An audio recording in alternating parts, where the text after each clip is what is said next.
ప్రభు యేసుక్రీస్తునామములో మీ అందరికి వందనాలు.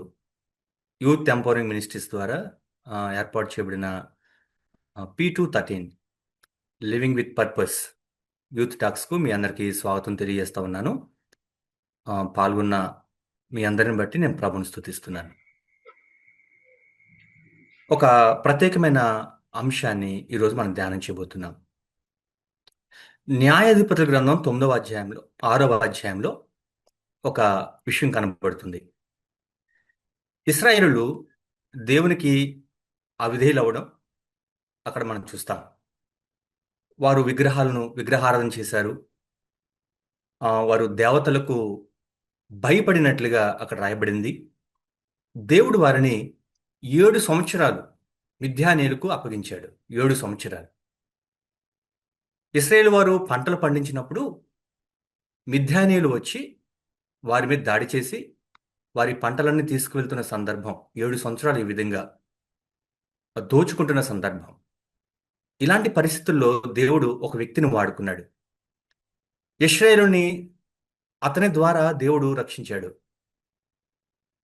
అయితే ఆ వ్యక్తి ఏం చేస్తున్నాడంటే శత్రువులకు భయపడి గానుగ పక్కన దాక్కుని పని చేసుకుంటా ఉన్నాడు.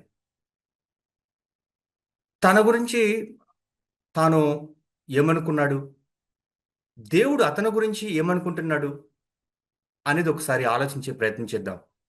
అతను ఎవరో కాదు, గిద్యోను. గిద్యోను గురించిన విషయం నేను మాట్లాడుతున్నాను. న్యాయాధిపతుల గ్రంథం 6వ అధ్యాయంలో ఈ విషయాలు మీకు కనబడతాయి. అక్కడ యెహోవా దూతతో గిద్యోను మాట్లాడుతూ నేను బలహీనుడును అంటాడు. నేను బలహీనుడును. అయితే దేవుడు యెహోవా దూత మాట్లాడుతూ చెప్పే మాట ఏంటంటే, నువ్వు పరాక్రమం గల బలాఢ్యుడవు. You are a mighty warrior.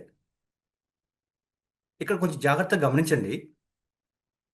గిద్యోను తన గురించి తానేమనుకుంటున్నాడు, దేవుని దృష్టిలో గిద్యోను ఎలా ఉన్నాడు ఒకసారి ఆలోచించండి. గిద్యోను అంటున్నాడు, నేను చాలా బలహీనుడను. అయితే యెహోవా దూత మాట్లాడుతూ ఉన్నాడు. ఏంటి అంటే, నువ్వు పరాక్రమం గల బలాఢ్యుడు అని. గిద్యోను అంటున్నాడు, దేవుడు మమ్మల్ని విడిచిపెట్టాడు అని. కానీ అక్కడ యెహోవా దూత మాట్లాడడం మనం చూస్తాం. నేను నీతో ఉంటాను అని చెప్పడం. గిద్యోను అంటాడు, నేను దీన్ని చేయలేను. ఎందుకంటే నేను మనష్య గోత్రానికి చెందినవాడని. ఈ మనష్య గోత్రంలో కూడా మా కుటుంబం చాలా అల్పమైంది. ఈ మా కుటుంబంలో నేను మరింత కనిష్ఠుడను. మా గోత్రములో అల్పమైన కుటుంబం మా కుటుంబమే. ఈ కుటుంబంలో నేను ఇంకా కనిష్ఠుడను కాబట్టి ఇది నేను చేయలేను అనే మాటను ప్రస్తావించడాన్ని మనం చూస్తాం. అయితే దేవుడు అతనితో మాట్లాడతాడు, నేను నీకు బలాన్ని ఇస్తాను.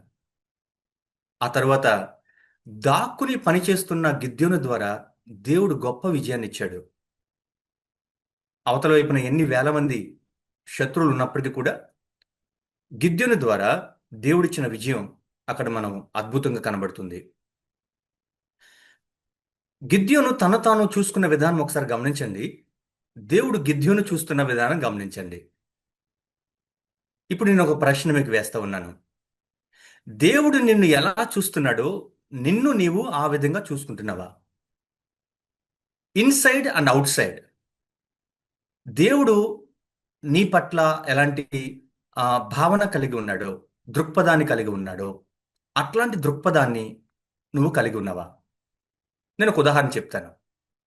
ఉదాహరణకి అవుట్ సైడ్ తీసుకుందాం. అద్దం ముందు నిలబడి నిన్ను నువ్వు చూసుకుంటూ నీ గురించి నువ్వేమనుకున్నావు ఒకసారి ఆలోచించండి.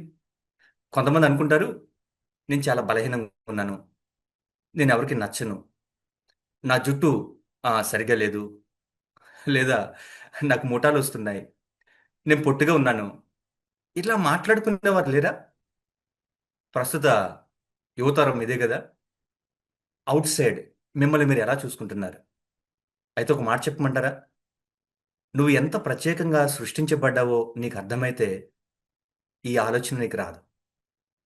How precious you are. దేవుడు ఎంత ప్రత్యేకంగా, ఎంత యునిక్గా దేవుడు నిన్ను చేశాడు అనేది నువ్వు అర్థం చేసుకోవాలి.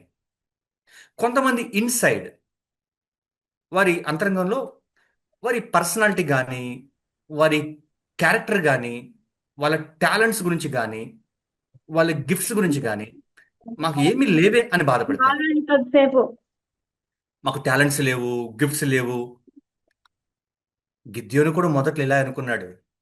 కానీ దేవుని మాట విన్న తర్వాత, దేవుని కార్యం చేయడానికి ఆ, తనేంటో తనకు అర్థమైన తర్వాత తన జీవితం మారిపోయింది. గిద్యోను ఒక మాస్టర్ పీస్ అని చెప్పొచ్చు, యునిక్ అని చెప్పొచ్చు. దేవునికి అతని పట్ల ఒక ప్రణాళిక ఉందని మనం చెప్పొచ్చు. అయితే ఒక మాట చెప్పనా, మీరు కూడా ఒక masterpiece. You also unique. దేవుడికి మీ పట్ల కూడా ఒక ప్రణాళిక ఉంది. అయితే ఒక మాట, అసలు నువ్వెవరో నీకు అర్థం కాకపోతే నీ జీవిత ఉద్దేశం నీకు అర్థం కాదు. నేను రెండు విషయాలు చెప్పడానికి ఇష్టపడుతున్నాను.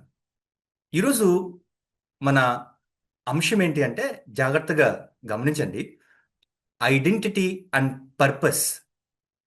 Identity and purpose. నీ గుర్తింపు, ఉద్దేశము.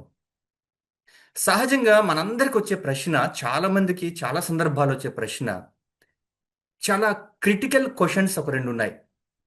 ఏంటి అంటే, హూ యామ్ ఐ? నేనెవరండి? మీరు చదువుకుంటున్న చదువు, లేదంటే మీరు ఏ కుటుంబానికి చెందినవారు, మీ స్థాయి, మీ అంతస్తులు, వాటి గురించి మాట్లాడలేదు. Who am I? అసలు నేను ఎవరని? Why am here? Why am I here? నేను ఎందుకున్నాను ఈ భూమి మీద? నేను ఎందుకున్నాను? నేనెవరని? నేను ఈ భూమి మీద ఎందుకున్నాను? ఈ రెండు చాలా ప్రత్యేకమైన ప్రశ్నలు, చాలా ప్రాముఖ్యమైన ప్రశ్నలు. ఈరోజు మనం వీటి గురించే కొద్దిసేపు మనం మాట్లాడుకోబోతూ ఉన్నాం. నేనెవరని? నేనెవరని? నీ గుర్తింపు నీకు అర్థమైతే నువ్వెవరవో నీకు అర్థమవుతుంది. రెండు, నేను ఈ భూమి మీద ఎందుకున్నాను? ఏం చేయడానికి ఉన్నాను? నీ జీవిత ఉద్దేశం ఏంటో అర్థమైతే ఆ ప్రశ్నకు నీకు జవాబు దొరుకుతుంది. ఈరోజు చాలా ప్రాముఖ్యమైన విషయాలు మనం నేర్చుకోబోతున్నాం. చాలా కేర్ఫుల్గా ఉన్నాం. అర్థం చేసుకోవడానికి ప్రయత్నం చేయండి, జాగ్రత్తగా వినండి. చాలామంది యవనస్తులు ఏం చేస్తారంటే, ఆ, గుర్తింపు, ఈ ఐడెంటిటీని దేంట్లో చూసుకుంటారంటే, వాళ్ళకి చదువులో వచ్చిన మార్కులు, ఏదైనా ఒక ఆటలో గెలిచినప్పుడు, లేదా అందంగా ఉన్నప్పుడు, లేదా సోషల్ మీడియాలో ఎక్కువ మంది ఫాలోవర్స్ ఉంటే, లేదా మనుషుల అభిప్రాయం, ఇతరుల అభిప్రాయాన్ని బట్టి, లేదా అందరూ మెచ్చుకుంటూ ఉంటే నాకు గుర్తింపు లభిస్తుంది అనుకుంటారు. కానీ అది వాస్తవం కాదు. నీ నిజమైన గుర్తింపును నువ్వు అర్థం చేసుకున్నప్పుడే జీవిత ఉద్దేశాన్ని నువ్వు తెలుసుకోగలుగుతావు. జాగ్రత్తగా గమనించాలి. Who defines your identity? The world or God? నీ గుర్తింపు దేన్ని బట్టి నువ్వు నిర్వచిస్తా ఉన్నావు? దేవుని బట్ట, లోకాన్ని బట్ట? సహజంగా అందరూ గుర్తించాలి, అన్నిట్లో రాణించాలి, ర్యాంక్స్ రావాలి, ఫ్రెండ్స్, కల్చర్, అచీవ్మెంట్స్, ఇంకా చెప్పాలంటే పాపులారిటీ, స్టేటస్, గ్రేడ్స్, వీటి మీద ఆధారపడి గుర్తింపును కోరుకుంటున్న సందర్భంలో చివరికి జీవితం గందరగోళానికి దారితీస్తుంది. ఎవరు మనకు గుర్తింపునివ్వగలరు? మన ఐడెంటిటీని మనం ఎలా తెలుసుకోగలం? ఒక మాట చాలా జాగ్రత్తగా వినండి. ఒక విషయం గుర్తు చేస్తున్నాను. దేవుడు మాత్రమే మార్పు లేని గుర్తింపునివ్వగలడు. God can only define your identity. దేవుడు మాత్రమే నిన్ను డిఫైన్ చేయగలడు. నీ ఐడెంటిటీని ఆయన మాత్రమే నిర్వచించగలడు. ఒక భక్తుడు ఇలా చెప్పాడు, సూర్యుడిని నేరుగా ఎవ్వరు చూడలేరు. సూర్యుడిని కానీ సూర్యుడు లేకుండా ఏది చూడలేం. దేవుణ్ణి మనం నేరుగా చూడలేం. కానీ దేవుడు మన జీవితంలో లేకుండా, దేవుని అర్థం చేసుకోకుండా నిన్ను నువ్వు కూడా అర్థం చేసుకోలేవు. నీ జీవితంలో ఏ ఏరియా కూడా నీకు అర్థం కాదు. ఇంకొంచెం సింపుల్గా చెప్తాను. మీ అందరి చేతిలో మొబైల్ ఉంది. ఈ మొబైల్కి ఒక డిజైనర్ ఉన్నాడు. ఆ మొబైల్కి ఒక పర్పస్ ఉంది. జాగ్రత్తగా గమనించండి. ప్రతి ఫోన్కి ఒక డిజైనర్ ఉన్నాడు, ఒక పర్పస్ ఉంది. ఇదిగో ఇప్పుడు గ్రూప్లో ఉన్న మనందరి విషయం కూడా ఇదే. We have a great designer. మనందరికి ఒక డిజైనర్ ఉన్నాడు. మన జీవితానికి ఆయన ఒక ఉద్దేశాన్ని ఇచ్చాడు. ఎందుకని దేవుడు మాత్రమే మన ఐడెంటిటీని ఆయన ద్వారా మాత్రమే అర్థం చేసుకోగలమంటే, కొలస్సీలకు రాసిన పత్రిక 1వ అధ్యాయం 16వ వచనం చెప్తుంది కదా, సర్వమును ఆయన యందు సృజించబడెను, సర్వము ఆయన ద్వారా, ఆయన బట్టి సృజించబడుతుంది అని. గాడ్, దేవుడు మాత్రమే, మన సృష్టికర్త అయిన దేవుడు మాత్రమే మన ఐడెంటిటీని ఆయన ద్వారా మాత్రమే మనం తెలుసుకోగలం. ఒకసారి లేఖన భాగంలో ఒక వాక్య భాగాన్ని మనం చదువుకుందామా? దయచేసి అందరు బైబిల్ తీస్తారా? కీర్తన గ్రంథం, కీర్తన గ్రంథం 139వ కీర్తన, 139వ కీర్తన 14వ వచనం నుంచి నేను చదువుతున్నాను. 14 నుంచి 16 వరకు కొన్ని ముఖ్యమైన భాగం నేను చదువుతాను. 139వ కీర్తన 14వ వచనం నుంచి. నీవు నన్ను నా 13 నుంచి చదువుతున్నాను. నా అంతరింద్రియములను నీవు కలుగజేస్తువి, నా తల్లి గర్భం ముందు నన్ను నిర్మించిన వాడవు నీవే. నీవు నన్ను కలుగు చేసిన విధము చూడగా భయమును ఆశ్చర్యమును నాకు పుట్టుచున్నవి. అందును బట్టి నీకు నీకు కృతజ్ఞతాస్తుతులు చెల్లించుచున్నాను. 15వ వచనం. నేను రహస్యమందు పుట్టిన నాడు, భూమి మీద అగాధ స్థలములో విచిత్రముగా నిర్మింపబడిన నాడు, నాకు కలిగిన ఎముకలు నీకు మరుగై ఉండలేదు. 16వ వచనం. నేను పిండమునయ్యుండగా నీ కన్నులు నన్ను చూచెను. నియమింపబడిన దినములలో ఒక్కటైనా కాకమునిపే నా దినములన్నీ నీ గ్రంథములో లిఖితములాయను. ఎంత శ్రేష్టమైన మాటలు! మీరు అనేక సార్లు దీన్ని చదువుంటారు. మరొక్కసారి ఈ భాగాన్ని ఈ క్లాస్ అయిన తర్వాత ఖచ్చితంగా చదవమని మేము ప్రోత్సహిస్తా ఉన్నాను. ఎందుకు చెప్పమంటారా? దేవుడు మిమ్మల్ని యాక్సిడెంటల్గా సృష్టించలేదు. దేవుడు మిమ్మల్ని యాక్సిడెంటల్గా సృష్టించలేదు. దేవుడు నిన్ను తప్పుగా సృష్టించలేదు.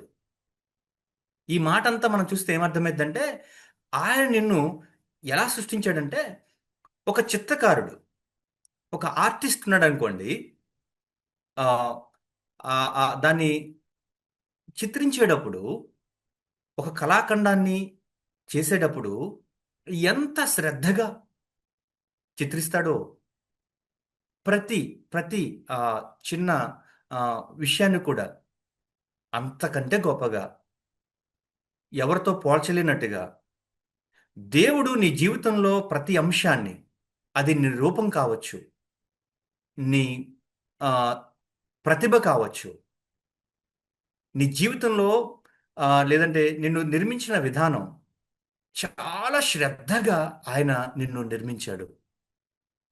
ఆదికాండం 1వ అధ్యాయం 27వ వచనం చూస్తాం కదా, ఆయన పోలికలో, ఆయన స్వరూపంలో మనం చేయబడ్డాం. ఆయన పోలికలో, ఆయన స్వరూపంలో. నువ్వు యాదృచ్ఛికంగా నిర్మించబడలేదు కానీ దేవుని యొక్క ఉద్దేశపూర్వకంగా నువ్వు సృష్టించబడ్డావు. దేవుడు నిన్ను సృష్టించడానికి ఒక ఉద్దేశం ఉంది. ఈ విషయాన్ని మనం అర్థం చేసుకోవాలి. You are a God's masterpiece, designed with identity and purpose. నీకు ఒక గుర్తింపు ఉంది. నీ జీవితానికి ఒక ఉద్దేశం ఉంది. దానితోనే దేవుడు నిన్ను సృష్టించాడు. ఇంకా చెప్పాలంటే, గాడ్ నోస్ యూ కంప్లీట్లీ. దేవుడికి నీ గురించి అంత తెలుసు. నీ గురించి నా ప్రతి విషయం తెలుసు. నీ గురించిన ఇంకా చెప్పాలంటే, ఆయన మన దినములనే లెక్కించాడంట. He knows every day. ఆయనకు ప్రతి క్షణం, లేదా నీ జీవితంలో ప్రతి విషయం ఆయనకు తెలుసు. ఇంకా చెప్పాలంటే, నీ జీవితంలో ప్రతిరోజు ఆయన నీ పట్ల ప్రణాళిక కలిగి ఉన్నాడు. ప్రతిరోజు. ఒక విషయం గుర్తుపెట్టుకోండి, ఐడెంటిటీ ఎలా గుర్తించగలరు తెలుసా? Through identity in Christ. క్రీస్తు ద్వారా మాత్రమే మీ నిజమైన గుర్తింపు మీకు లభిస్తుంది.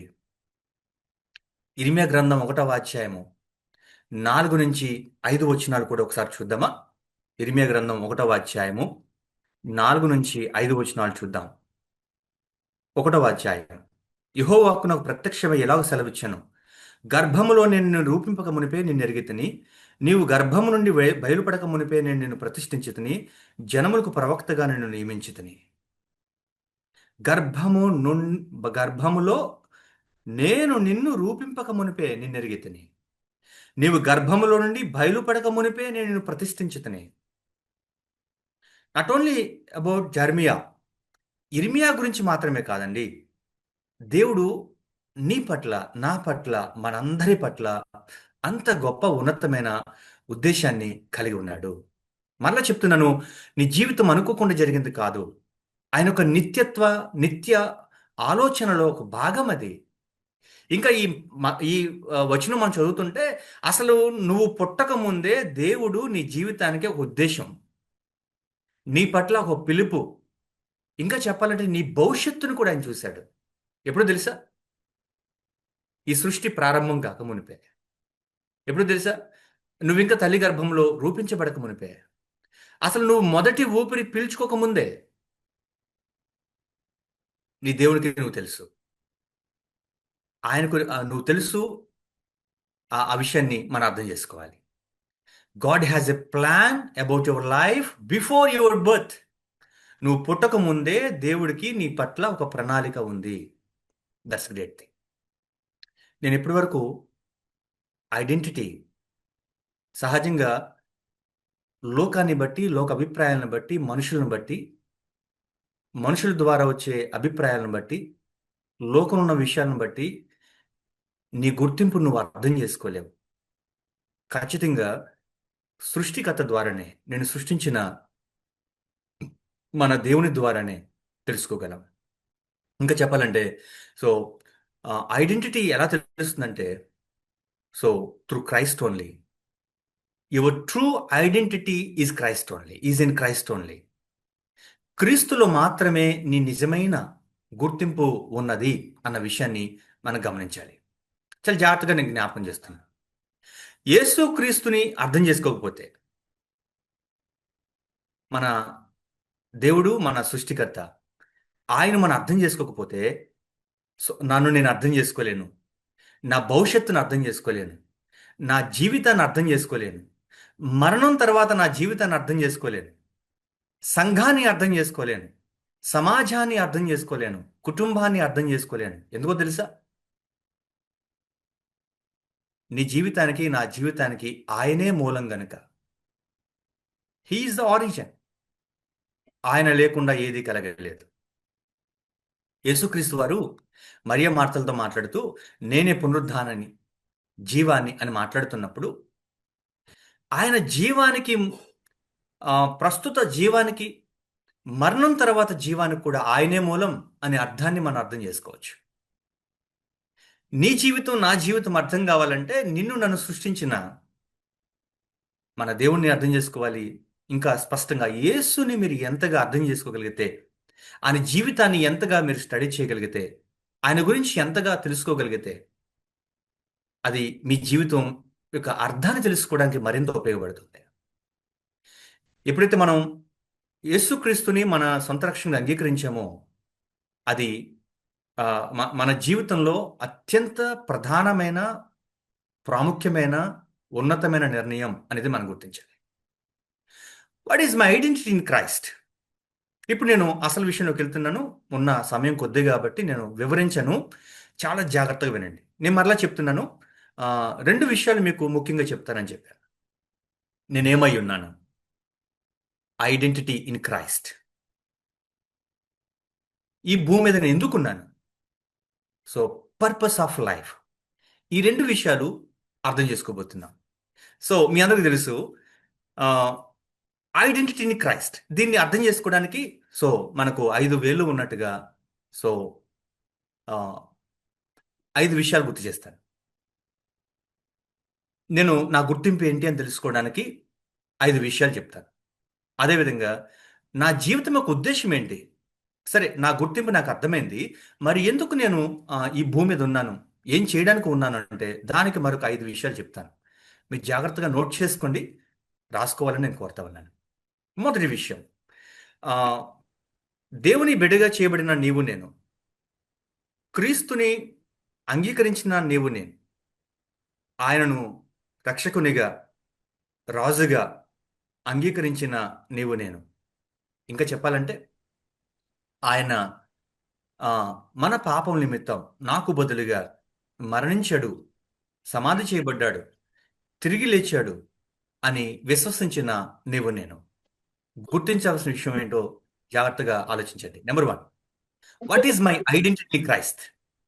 క్రీస్తులో నా గుర్తింపు ఏంటి అంటే మొదటి విషయం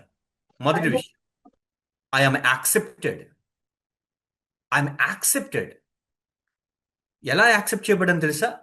I'm completely accepted. I'm completely accepted. నేను పూర్తిగా అంగీకరించబడ్డాను. ఇంకా చెప్పాలంటే ఐఎమ్ చూజన్. నేను ఎంచుకోబడ్డాను. ఎఫెసీయులకు రాసిన పత్రిక 1వ అధ్యాయము 4 నుంచి 6 వచనాలు చాలా చక్కగా మనకు అర్థమవుతూ ఉన్నాయి.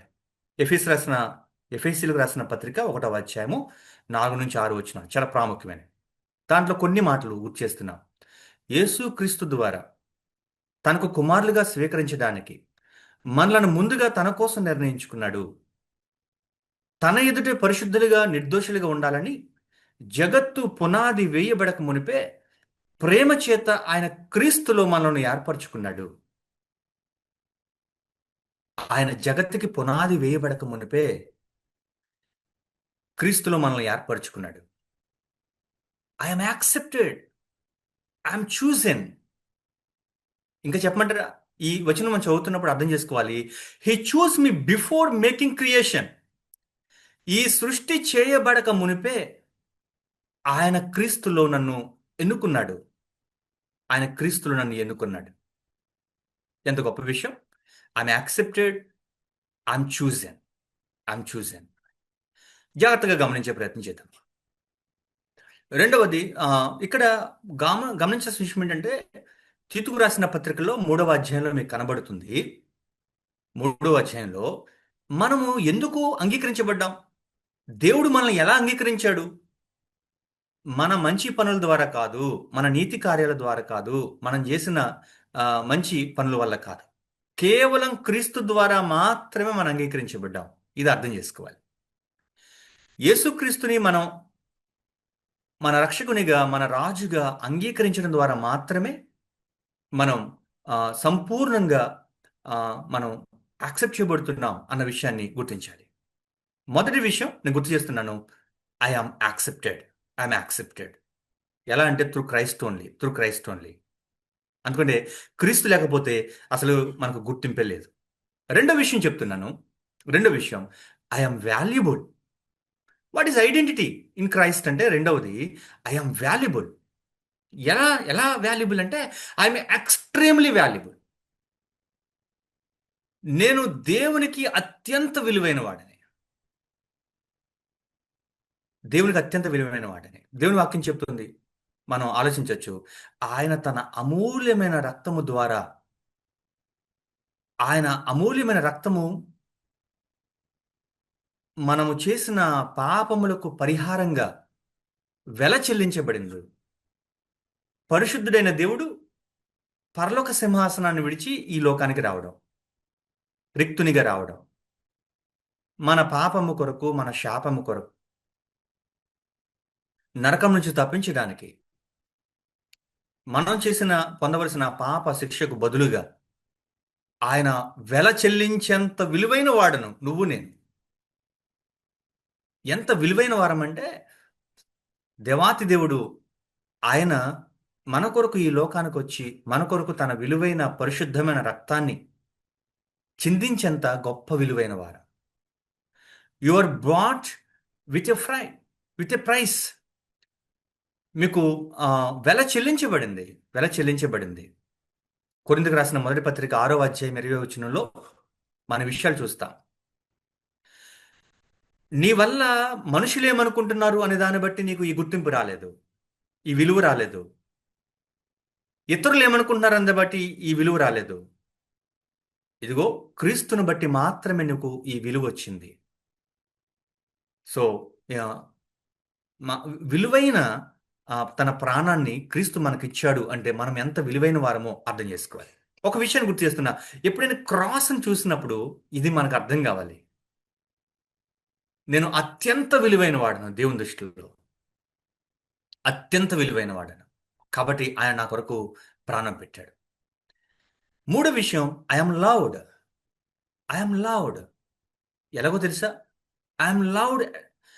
ఆయన ఎటర్నల్లీ, శాశ్వతమైన ప్రేమ ఆయన నా పట్ల చూపిస్తా ఉన్నాడు. శాశ్వతంగా ప్రేమించాడు. ఎబ్రిల్ రాసిన పత్రిక 2వ అధ్యాయము 11లో మనం చూస్తాం, మనము దేవునికి చెందినవారు. ఇరిమ్యా గ్రంథంలో కూడా మనం చూస్తాం, శాశ్వతమైన ప్రేమతో నేను ప్రేమిస్తున్నాను. ఎలాంటి ప్రేమ అంటే అసలు ఈ ఈ లోక సంబంధమైన ప్రేమే కాదు. ఈ రోజున లోకంలో ఆ, ప్రేమ అనే పేరుతో ఎలాంటి ఆ, లోక సంబంధం ప్రేమ ఏ విధంగా ఉందో మనం చూస్తా ఉన్నాం. క్రీస్తు ప్రేమ శాశ్వతమైంది. ఆయన శాశ్వతంగా ప్రేమిస్తూ ఉన్నాడు. ఎంత ప్రేమించాడో తెలుసా?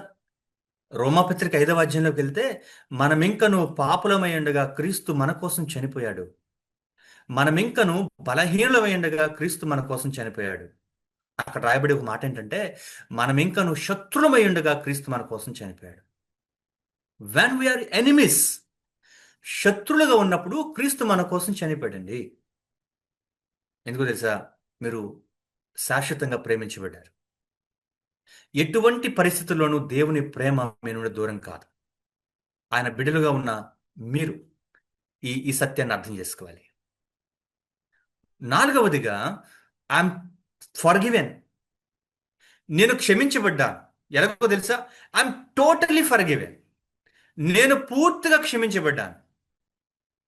క్రీస్తుని అంగీకరించిన నేను, నో కండమ్నేషన్ ఇన్ క్రైస్ట్. క్రీస్తు నందున్న వారికి ఏ శిక్షా విధి లేదు. రోమాపత్రిక 8వ అధ్యాయం మనం చూస్తున్నాం. ఇదిగో, పాపపు శిక్ష నుంచి నేను విడుదల పొందాను. పాపం యొక్క ప్రభావం నుండి విడుదల పొందుతున్నాను. పాపం యొక్క ఉనికి నుండి విడుదల పొందుతాను. ఎంత గొప్ప విషయం! I'm totally forgiven. రక్షించబడిన విశ్వాసిగా ఉన్న నీవు నేను ఈ విషయాన్ని అర్థం చేసుకోవాలి. మరేమాత్రం అపరాధ భావంతో ఉండాల్సిన పని లేదు. ఆయన వద్దకొచ్చి పశ్చాత్తాపడిన నీవు క్షమించబడ్డావు. నేను క్షమించబడ్డాను. I'm totally forgiven. చివరి మాట, I'm a child of God. I'm a child of God. యోహాను సువార్త 1:12 మనకు తెలుసు కదా. ఆయన అంగీకరించిన వారు ఆయన పిల్లలగుటకు అధికారం అనుగ్రహించబడింది. నేను పైన చెప్పిన విషయాలన్నీ ఒకవేళ కలిపితే ఒక ప్రాముఖ్యమైన మాటగా, what is my identity in Christ? క్రీస్తులో నా గుర్తింపు ఏంటి అని ప్రాముఖ్యంగా నేను అర్థం చేసుకోవాలనుకుంటే ఇది చాలా ప్రాముఖ్యమైన మాట. ఏంటంటే, I am a child of God. నేను దేవుని బిడ్డను. నేను దేవుని వారసుడను. నేను ఆయన వాడను. నేను ఆయనకు చెందిన వాడను. ఇక జీవించేది నేను కాదు. అన్నిటికన్నా ప్రధానమైనది. సో డిఫరెన్స్, ఈ విషయం గుర్తు చేస్తున్నాను. What is my identity in Christ? I'm a child of God. అన్ని పరిస్థితుల్లో దీన్ని మనం గుర్తించాలి. సంతోషంలోను, బాధల్లోను, విజయంలోను, వాటంలోను, సమృద్ధి ఉన్నప్పుడు, పేదరికం ఉన్నప్పుడు, ఇంట్లో ఉన్న, బయట ఉన్న, ఆరోగ్యం ఉన్న, వ్యాధి ఉన్న, ప్రతి సందర్భంలో ఇది మర్చిపోవద్దు. I'm a child of God. I'm a child of God. You are not just a believer. నేను ఒక విశ్వాసని అనే ఊహతో మాత్రం ఉండిపోవద్దు. You are a child of living God. సజీవుడైన దేవుని యొక్క కుమారుడు, కుమార్తెవు. ఎంత గొప్ప విషయం! సో నేను ఈ విషయాలు మాట్లాడుకున్నప్పుడు గమనించండి, లోకము లేదా మనుషులు నీ గురించి ఏం చెప్తున్నారు, నిన్ను ఎలా గుర్తిస్తున్నారు అనేది ముఖ్యం కాదు. దేవుని దృష్టిలో నువ్వెవరు, దేవుని దృష్టిలో నువ్వు ఎవరవు అనేది అర్థం చేసుకోండి. నేను 5 విషయాలు చెప్పాను, మళ్ళీ ఒకసారి గుర్తు చేస్తున్నాను. I'm accepted. క్రీస్తు ద్వారా నేను అంగీకరించబడ్డాను. 2, ఐఎమ్ వాల్యుబుల్. నేను ఎంత విలువైన వాడినంటే క్రీస్తు నా కొరకు వెల చెల్లించాడు. I'm loved. నేను ప్రేమించబడ్డాను. ఎలాగో తెలుసా? శాశ్వతంగా ప్రేమించబడుతున్నాను. I'm totally forgiven. నేను క్షమించబడ్డాను. చివరిగా I'm a child of God. నేను పూర్తిగా నేను దేవుని యొక్క బిడ్డను. ఈ విషయాలు మనకు అర్థమైతే రక్షించబడిన నీవు నేను క్రీస్తులో ఉన్న ఈ ఐడెంటిటీ, ఈ గుర్తింపు ఎంత ధన్యులమండి. ఈ రోజున యవనస్తులను చూస్తూ ఉంటే అసలు వాళ్ళ జీవితం ఎంత అల్పమైనదిగా ఎంచుతూ ఉన్నారు కదా. నేను మొన్న న్యూస్లో చదివాను, ఒక అబ్బాయి వాళ్ళ ఫాదర్ని ఇబ్బంది పెడుతున్నాడు, బర్త్డేకి నాకు బైక్ కొనాలి అని. ఫాదర్ చాలా మిడిల్ క్లాస్, చివరికి అప్పు చేసి బైక్ కొన్నాడండి. కానీ నెక్స్ట్ డే న్యూస్ పేపర్లో వచ్చింది అతను సూసైడ్ చేసుకున్నాడు. ఎందుకంటే అబ్బాయి అడిగిన స్పోర్ట్స్ బైక్ కొనివ్వలేదట. స్పోర్ట్స్ బైక్ కొనివ్వలేదట, ఆర్డినరీ బైక్ కొనిచ్చాడట. How sad. చాలా మంది తమ జీవితం గురించి చాలా తక్కువగా, నేను చెప్పాను కదా, గిద్యోను ప్రారంభంలో ఏం మాట్లాడాడు, కానీ అర్థమైన తర్వాత దేవుని కొరకు ఎంత గొప్ప కార్యాలు చేశాడు. మీరు కూడా ఒకవేళ ఈ రోజున సో మీ గుర్తింపు క్రీస్తులో మాత్రమే ఉంది. ఎందుకంటే ఆర్ యాక్సెప్టెడ్ త్రూ క్రైస్ట్. క్రీస్తు ద్వారా మీరు అంగీకరించబడుతున్నారు, క్రీస్తు ద్వారానే మీరు ఎన్నుకోబడుతున్నారు. ఆర్ వాల్యుబుల్, చాలా విలువైన వారు. మీ జీవితం చాలా విలువైంది. యవనస్తులు తమ జీవితాన్ని ఎంత అల్పమైనదిగా ఎంచుతున్నారో విచారకరం కదా. ఆర్ లవ్డ్, ఎంతగా ప్రేమించబడ్డారంటే క్రీస్తు ఈ లోకానికి వచ్చి మీకోసం ప్రాణం పెట్టేంతగా. Are forgiven. అపరాధ భావంతో బ్రతకాల్సిన పని లేదండి. చివరిగా I'm child of God, child of God. నేను రక్షించబడిన తర్వాత దాదాపుగా చాలా కాలం నేను ఇంటికి దూరంగానే హాస్టల్లోను ఒంటరిగా ఉన్న పరిస్థితుల్లో అనేకమైన సవాళ్లు నా ముందు కనబడినప్పుడు, టెంప్టేషన్స్ ఎదుర్కొన్న సందర్భంలో, ఆ పీర్ ప్రెషర్ నా మీద ఉన్నప్పుడు నన్ను బాగా బలపరిచిన మాట, సో నేను వీరితో కలిసిపోవడానికి నేను సరిపోను. ఎందుకంటే I'm a child of God. నేను దేవుని పెట్టింది కదా, నేను దేవుని పెట్టింది కదా. సో ఫ్రెండ్స్, నేను మిమ్మల్ని ఎంకరేజ్ చేస్తూ ఉన్నాను. మీ జీవితంలో మీ ఐడెంటిటీ క్రీస్తులో మాత్రం ఉంది. చాలా విషయాలు ఉన్నాయి, నేను చాలా క్లుప్తంగా ఒక 5 విషయాలు చెప్పాను. మరలా గుర్తు చేస్తూ చివరిలో మరొకసారి గుర్తు చేస్తాను. ఓకే, మంచిది. ఇప్పుడు మనకు అర్థమైన విషయం ఏంటంటే క్రీస్తులోనే నాకు గుర్తింపు ఉంది, క్రీస్తు ద్వారా నాకు గుర్తింపు ఉంది. అయితే హూ యామ్ ఐ అనేది మీకు అర్థమై ఉండాలి. మీరు క్రీస్తుని అంగీకరిస్తే అప్పుడు మాత్రమే మీ జీవితంలో నిజమైన గుర్తింపు మీకు అర్థమవుతుంది, నిజమైన గుర్తింపు కలిగిన జీవితం మీకు ఉంటుంది. క్రీస్తుని అంగీకరించకపోతే సో దేవుడు మరొకసారి ఎవరైనా మన గ్రూప్లో అలాంటి వారు ఉంటే వారికి మరొక అవకాశం కూడా ఇస్తూ ఉన్నాడు. ఓకే, నీవు ఎవరో నీకు అర్థమైతే ఏం చేయాలో అప్పుడు నీకు అర్థమవుతుంది. ఐడెంటిటీ క్రీస్తులో ఉందని మనం తెలుసుకుందాం. ఇప్పుడు then what is my purpose? What is the purpose of my life? క్రీస్తులో నా ఐడెంటిటీ ఉంది, మరి ఇప్పుడు నేనేం చేయాలి? చాలా క్లుప్తంగా ఒక 5 విషయాలు తేలికగా గుర్తుపెట్టుకునే విధంగా చెప్పి నేను ముగించేస్తాను. Why you are here? Why am I here? నేను ఎందుకు ఈ భూమి మీద ఉన్నాను? ఎందుకొరకు ఈ భూమి మీద బతుకుతూ ఉన్నాను? ఇది మనం అర్థం చేసుకుందాం. ఐడెంటిటీ అర్థమైతేనే మనం ఖచ్చితంగా మన జీవితం యొక్క ఉద్దేశం మనకు అర్థమవుతా ఉంది. కొన్నిసార్లు నీ పర్సనల్ నీ వ్యక్తిగతమైన ఉద్దేశం కన్నా, నీ మనశ్శాంతి కన్నా, సంతోషం కన్నా, మనుషులను సంతోష పెట్టడం కన్నా, ఫ్యామిలీ కన్నా, నీ ప్రొఫెషన్ కన్నా, నీ కోరికల కన్నా జీవిత ఉద్దేశం చాలా గొప్పది. దేవుడు ఏ ఉద్దేశంతో నీకు నాకు ఈ జీవితాన్ని ఇచ్చాడో దాని కొరకు జీవించడం, దాన్ని దాన్ని ముందుకు తీసుకువెళ్ళడం అంతకంటే గొప్పదేంటి? అయితే మరొక మాట, ఈ భూమి మీద ఎందుకు మనం ఉన్నామో తెలుసుకోవాలంటే దేవునితోనే మనలా ప్రారంభించాలి. దేవుని ఉద్దేశము మాత్రమే నువ్వు ఎందుకు జన్మించావో అర్థం చేసుకోవడానికి ఉపయోగపడతా ఉంది. కొన్నిసార్లు మీరు అనుకున్న గమ్యం చేరవచ్చు, సక్సెస్ అవ్వచ్చు, మీ గోల్స్ రీచ్ అవ్వచ్చు. అయితే ఒక్క మాట, దేవుడు ఏ ఉద్దేశంతో నీకు ఈ జీవితాన్ని ఇచ్చాడో అర్థం చేసుకోకపోతే అవన్నీ వ్యర్థమే. అది నీ చదువు కావచ్చు, ఉద్యోగం కావచ్చు, లోకంలో వచ్చిన ఏ సక్సెస్ అయినా కావచ్చు. యేసుక్రీస్తుతో ద్వారా మాత్రమే మన ఆ, స- జీవిత ఉద్దేశాన్ని తెలుసుకోగలుగుతాం. ఎందుకంటే దేవుడు నీ నీ విషయంలో మొదటి నుండి, ఎప్పటి నుండి? సృష్టి ఆరంభం నుండి, సృష్టికి ముందు నుండి, ఇంకా చెప్పాలంటే తల్లి గర్భంలో నువ్వు రూపింపబడక మునుపు నుండి ఆయన నీ పట్ల ఒక ఉద్దేశాన్ని కలిగి ఉన్నాడు. ఇంకోటి, నీవు నేను సృష్టించబడింది కేవలం కొంతకాలం కొరకు కాదు, నిత్యత్వం కొరకు సృష్టించబడ్డాం. కాబట్టి దేవుడు మాత్రమే జీవిత ఉద్దేశాన్ని మనకు చెప్పగలడు. నేను మరలా చెప్తున్నాను, జాగ్రత్తగా గమనించండి. ఇప్పటి వరకు ఐడెంటిటీ ఇన్ క్రైస్ట్ గురించి 5 విషయాలు మాట్లాడుకున్నాం. చివరిగా, చాలా క్లుప్తంగా, సో మనం మాట్లాడుకోబోతూ ఉన్నాం పర్పస్ ఆఫ్ లైఫ్. ఓకే, నా జీవితం యొక్క గుర్తింపు నాకు అర్థమైంది. మరి ఇప్పుడు ఈ భూమి మీద నా జీవితం ఉద్దేశం ఏంటి? మొట్టమొదటి విషయం ఏంటంటే, యెషయా గ్రంథము 43వ అధ్యాయం 7వ వచనం, నా మహిమ నిమిత్తము నేను నిర్మించిన నా జనులు. చాలా ప్రాముఖ్యమైన వరుస అండి. మీరు దాన్ని ఖచ్చితంగా చదవాలి తర్వాత. యెషయా గ్రంథం 43వ అధ్యాయం 7వ వచనం, నా మహిమ నిమిత్తము నేను నిర్మించిన జనులు. ఎందుకోసం నిర్మించబడ్డాను తెలుసా? మన జీవితం యొక్క ఉద్దేశం ఏమై ఉండాలి తెలుసా? దేవుని మహిమపరచడానికి నిర్మించబడ్డాం. దేవుని మహిమపరచడానికి.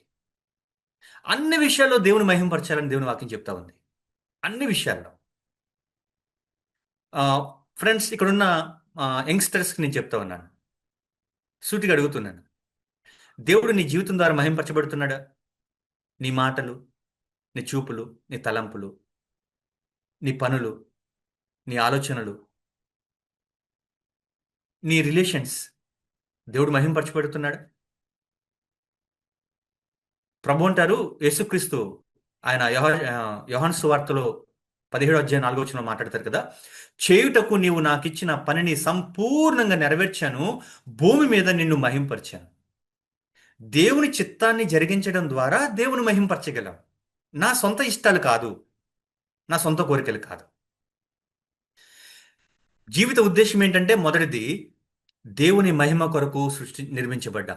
2, దేవుని కుటుంబం కొరకు నిర్మించబడ్డాం. దేవుని కుటుంబం కొరకు.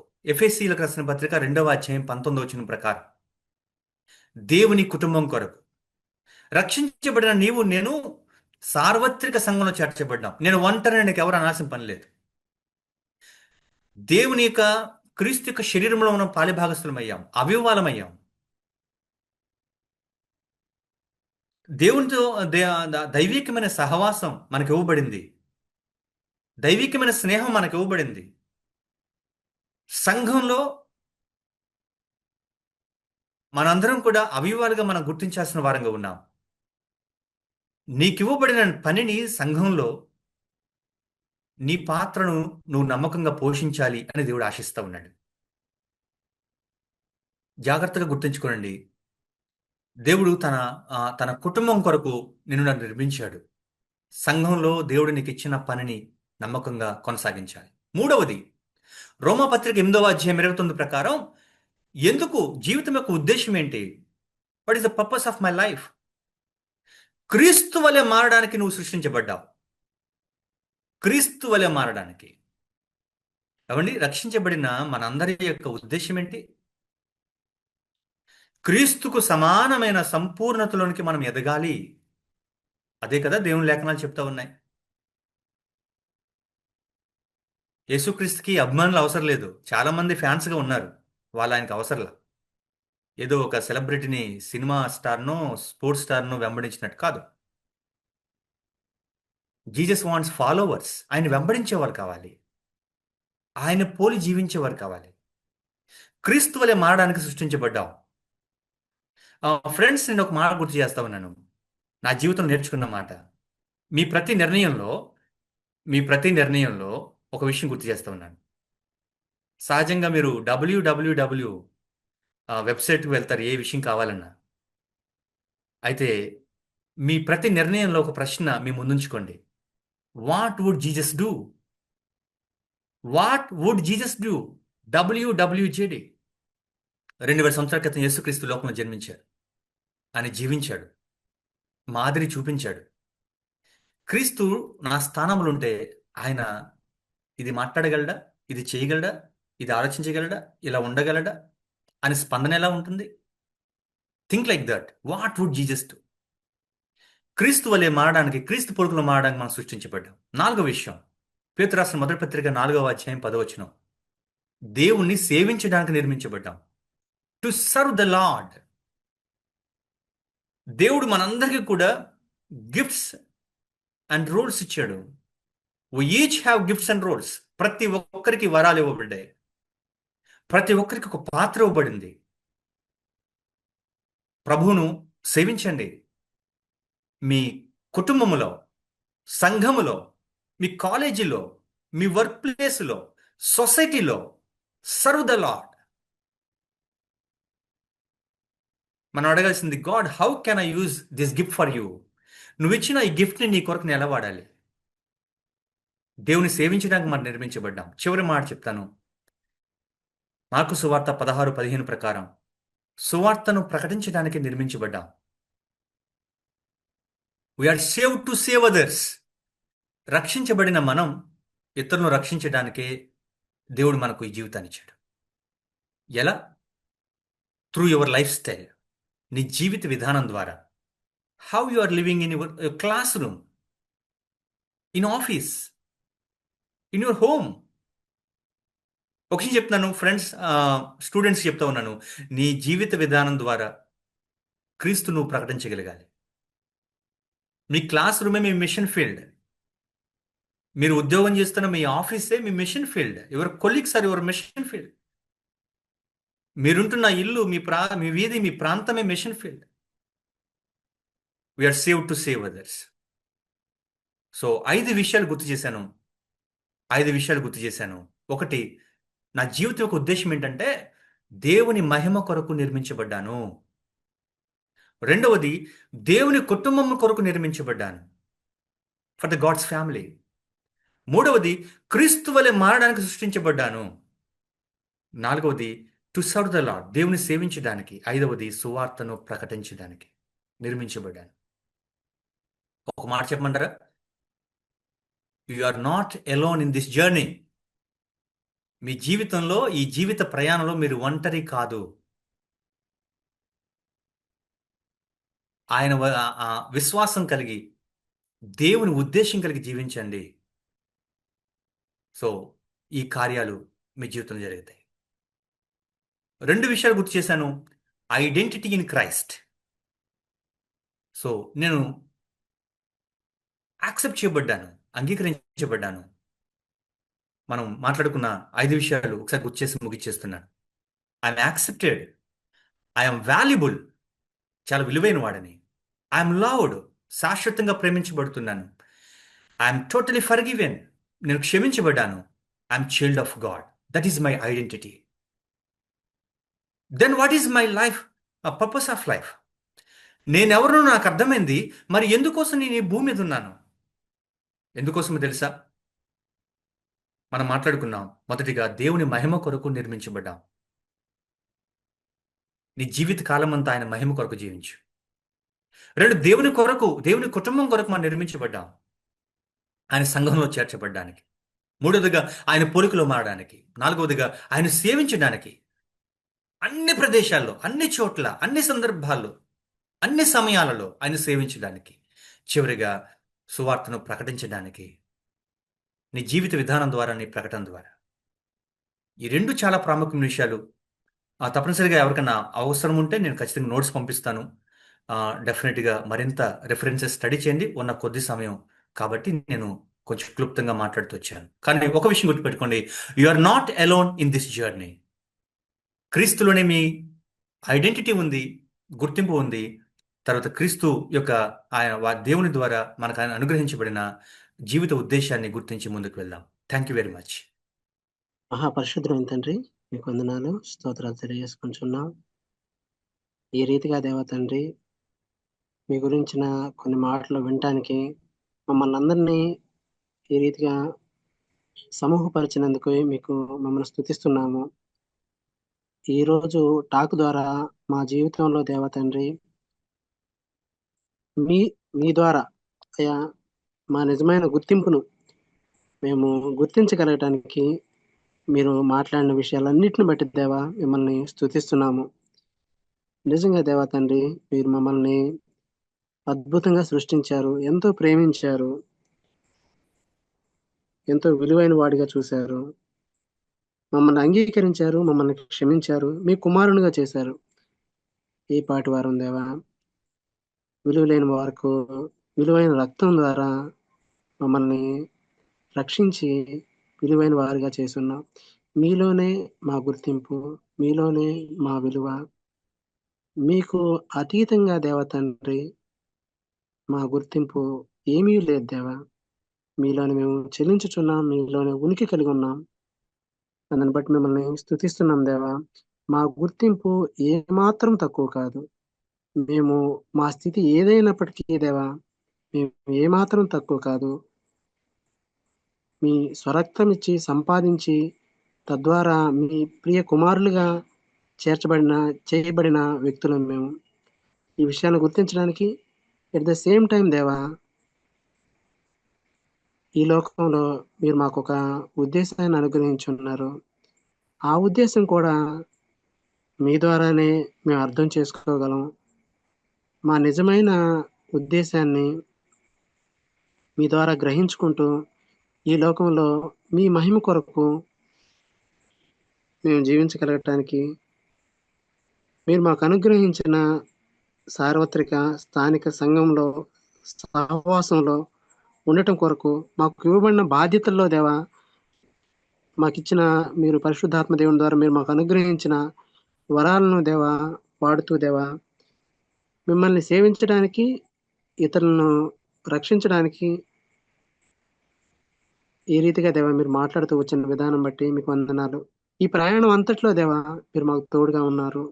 మీరు మమ్మల్ని బలపరుస్తున్నారు. దేవా మిమ్మల్ని స్తుతిస్తూ ఉన్నాము. మా గుర్తింపు, మా ఉద్దేశాలు మీకు వేరుగా ఏమి లేవు. మీ మహిమ కొరకు మాత్రమే ఉన్నాయి. ఇతరుల రక్షణ కొరకు ఉంటుండగా ఈ భాగ్యాన్ని మా జీవితాల్లో మీరు చేసినందుకు దేవా తండ్రి మిమ్మల్ని స్తుతిస్తున్నాం. మీరు స్వరక్తమిచ్చి సంపాదించారు దేవా. విలువ పెట్టి కొన్నారు దేవా. మిమ్మల్ని స్తుతిస్తూ దేవా తండ్రి, ఈ విషయాలని చాలా చక్కగా దేవా తండ్రి మాకు అర్థమయ్యే రీతిలో మీరు మా అందరితో మాట్లాడుతూ వచ్చిన విధానం బట్టి మిమ్మల్ని స్తుతిస్తూ దేవా, చేరువచ్చిన మా ప్రియులందరిని కూడా దేవా తండ్రి ఈ విషయాలు అర్థం చేసుకున్న వారమై ముందుకు వెళ్ళడానికి సహాయం చేయమని, ప్రేమను కూడా మీరు వాడుకున్నందుకు స్తుతిస్తూ ఈ యొక్క ప్రోగ్రాం అంతట్లో దేవా తండ్రి మీరు రెగ్యులర్ గా జరిగిస్తూ రమ్మని కోరుకుంటూ ప్రభువైన యేసుక్రీస్తు వారి పరిశుద్ధ నామములో ప్రార్థిస్తున్నాం తండ్రి. ఆమేన్.